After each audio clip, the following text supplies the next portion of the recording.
You've been on this quest to, like, understand reality and consciousness and Yeah. all things spirituality, and you've given us some really interesting stuff to work with. Yeah. Specifically a conversation with Darius J Wright about his lifelong experiences with out-of-body experiences. Right. He goes beyond simply saying he can have them. He says he can actually control them. It's certainly not the typical understanding of out-of-body experiences or OBEs. Right? Most people think of them as these rare spontaneous events. Right. But Darius claims he's been having them since he was a kid Wow. and that he's learned to induce them at will. So interesting. Yeah, it's like he's saying there's a switch we can learn to flip. What makes his experiences even more fascinating is that he compares them to near-death experiences. You know, those profound, often life-altering events people report after brushing with death.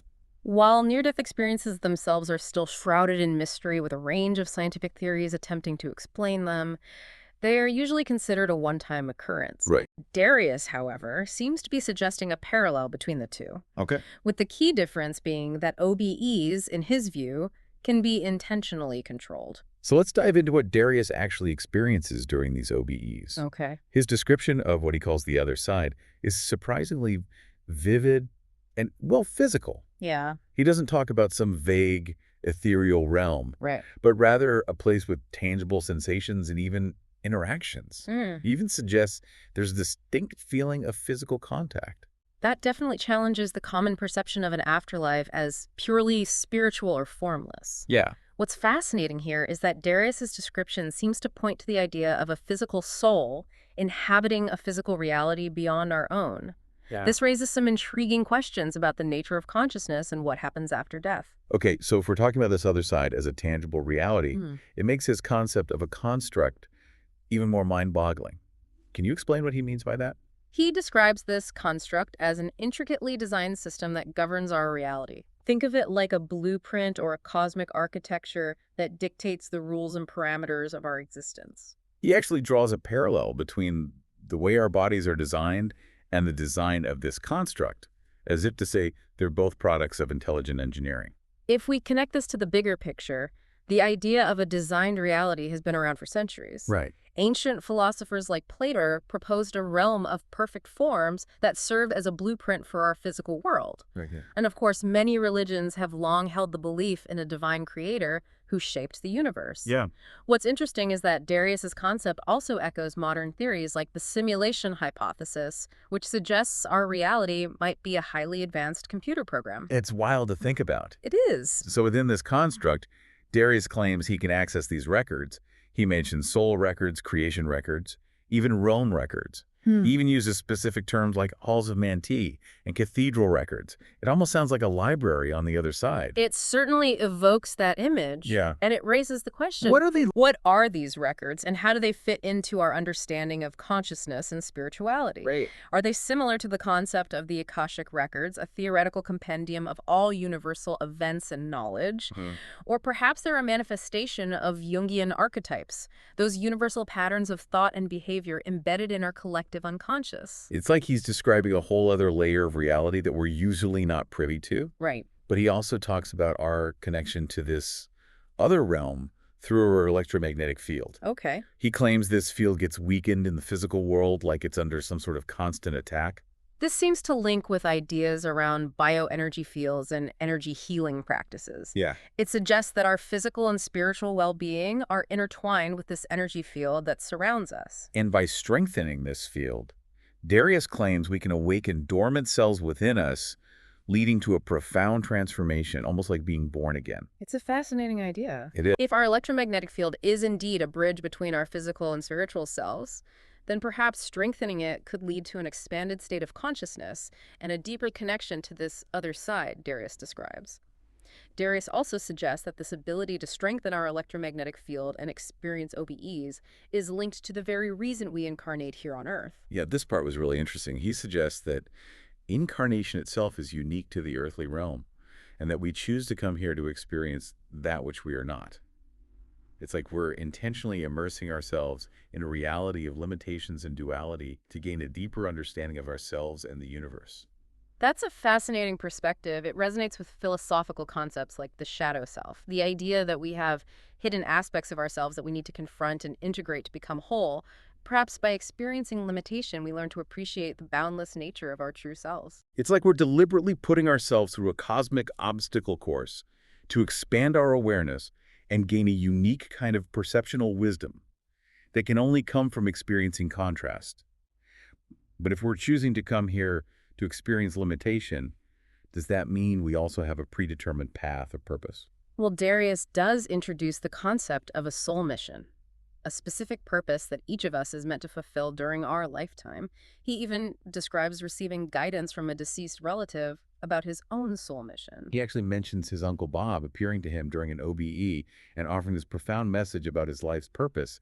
It's like he's tapping into a source of wisdom that transcends our physical understanding of life and death. Now, the idea of a soul mission might resonate with those who believe in spirit guides or guardian angels, but it also raises interesting questions about free will and destiny. If we have a predetermined purpose, does that mean our choices don't matter? Darius seems to suggest that there's a paradox at play here. He talks about these preset event markers within the construct, almost like milestones that are fixed in the grand scheme of things. But he also emphasizes that we have free will within that framework. He uses the analogy of December inevitably arriving each year, Right. but the days leading up to it are variable. Okay. It suggests that perhaps we're navigating both a predetermined structure and the freedom to choose our own path within it. It's like we're co-creating our reality with the universe dancing between fate and free will. But then he throws in this whole thing about Antarctica. He claims to have seen visions of ancient secrets hidden beneath the ice, including remnants of giant beings and activated pyramids. This certainly adds another layer of intrigue. While Antarctica holds many mysteries yet to be fully explored, connecting it to giant beings and advanced ancient civilizations enters the realm of speculation and fringe theories. He even suggests that the Antarctic Treaty, which governs international relations in Antarctica, is part of a massive cover-up to suppress this knowledge. It's a bit of a leap, but it definitely sparks the imagination. It's certainly a thought-provoking claim, and it highlights the human fascination with the unknown and the possibility of hidden truths waiting to be uncovered. Okay, so from ancient secrets in Antarctica, we jump to this incredible vision of a future celebration where humanity remembers its true nature and interconnectedness. He describes it as heaven on earth, a time of collective awakening and unity. This vision seems to represent a shift in consciousness, a move towards a more harmonious and enlightened state of being. It resonates with spiritual traditions that speak of a golden age or a return to a paradise lost. He connects it to the biblical concept of heaven descending to earth, a time when humanity transcends its limitations and remembers its divine essence. It's a powerful and hopeful image, but it also raises the question, how do we bridge the gap between the current state of the world and this utopian vision? What steps can we take individually and collectively to move towards this kind of awakening? And he throws in a real curveball with his perspective on God. He challenges the traditional notion of God as a singular, all-powerful entity and instead suggests that each soul is its own God. It's a bold statement that challenges conventional religious dogma. He's essentially saying that each of us possesses the same creative potential and freedom of expression as the divine. It's a very empowering perspective. He emphasizes that we are not separate from the divine, but rather an extension of it. And with that comes a huge responsibility to use our power wisely and compassionately. It's like he's calling for a radical shift in our understanding of spirituality, a move away from worshiping an external God to recognizing the divine spark within ourselves. And he connects this idea of individual godhood to the concept of frequency and energy. He emphasizes that everything in the universe, including ourselves, is made up of vibrating energy. This resonates with modern physics, which tells us that matter is essentially energy in a condensed form. And it links to the growing field of bioenergetics, which studies the subtle energy fields that surround and permeate living beings.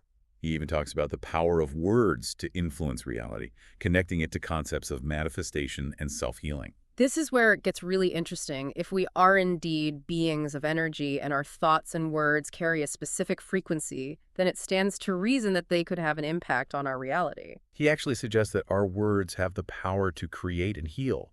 It's like he's saying we're all walking around with these untapped superpowers.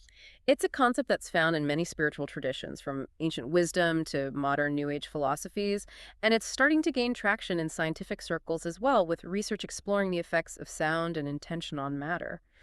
It really makes you think about the potential we all have to shape our lives and the world around us, but it's also a lot to take in.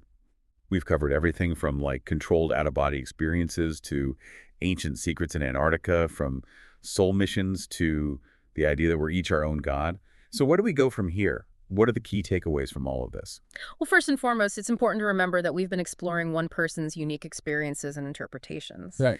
Darius's story is incredibly fascinating and thought-provoking, but it doesn't necessarily represent a universal truth or a scientifically proven fact. Right. This isn't about blindly accepting everything he says. It's about using his experiences as a starting point for our own exploration of these big questions about reality, consciousness, and spirituality. Exactly what's so compelling about Darius's narrative is how he weaves together personal experiences, spiritual concepts, and even hints of scientific ideas. Right. It reminds us that these different ways of knowing aren't necessarily mutually exclusive. They can inform and enrich each other. So let's try to break down some of the most impactful ideas we've encountered. His description of the other side as a physical interactive realm really challenges our preconceived notions about what happens after death. It does, and it opens up a whole new realm of possibilities. What if consciousness is not confined to our physical bodies? What if there are dimensions of reality beyond our current perception? And then there's his concept of the construct, Yeah. this intelligently designed system governing our reality. It resonates with both ancient philosophical ideas and modern theories like the simulation hypothesis. It really makes you wonder about the nature of reality itself. Are we living in a simulation? Is there a grand design to the universe? And if so, what does that mean for our place within it? His description of accessing records during his OBEs, while perhaps metaphorical, points to the vast potential of human consciousness to tap into hidden knowledge and deeper truths. It's like he's suggesting there's a cosmic library out there waiting for us to learn how to access it. What if we all have the ability to connect to this universal source of information? And then there's the idea that our electromagnetic field is a bridge between our physical and spiritual selves, a bridge that can be strengthened through practices like OBEs. This ties into the growing body of research exploring bioenergy fields and the interconnectedness of energy consciousness and matter. It suggests that we're not just physical beings, but also energetic beings, and that our energy fields play a crucial role in our overall well-being. And perhaps most empowering of all is his suggestion that each of us is our own God, possessing the creative potential to shape our reality through our thoughts, words, and actions. That's a really radical concept, but it's also incredibly liberating. It shifts the locus of power from an external deity to our own inner selves. It says that we have the capacity to create the life we want to heal ourselves and to contribute to a more loving and harmonious world. So what does this all mean for us as individuals navigating this complex and often confusing reality? What can we take away from this deep dive into Darius's world? I think his experiences, regardless of whether we take them literally or metaphorically, encourage us to expand our awareness, to question our assumptions, and to explore the vast potential of human consciousness. They remind us that we're not just passive observers in this reality, but active participants with the power to create and transform. It's a call to step into our power, to become more conscious creators of our own lives and the world around us. It's about recognizing that we are all interconnected, that we're all part of something much larger than ourselves. And perhaps most importantly, it's about remembering that the journey of self-discovery and spiritual exploration is a lifelong adventure filled with wonder, mystery, and infinite possibilities. So as you continue your own exploration of these profound questions, we leave you with this thought to ponder: if each of us is a God with the power to influence reality, what kind of world do you choose to create? What legacy will you leave behind? Keep questioning, keep exploring, and keep diving deep. We'll see you on the next deep dive.